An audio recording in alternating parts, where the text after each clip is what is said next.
Time 4 ஆயிடுச்சா? Okay, சாப்பிட்டு நமாஸ் படிச்சுட்டு குளிச்சுட்டு அப்படி இப்படின்னு ஆஃபீஸ் கிளம்புறதுக்கு டைம் கரெக்டாக இருக்கும்.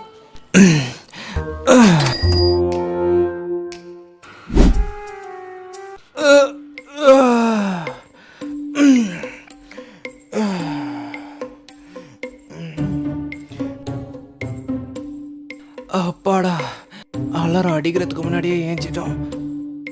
சீக்கிரமா சாப்பிட்டு நோம்ப வைக்க வேண்டியதுதான். அலாரத்தை ஆஃப் பண்ணிடுவோம். மணி 10 ஆயிடுச்சா? அப்போனா விடிஞ்சிடுச்சா? வீட்டில் ஏதாவது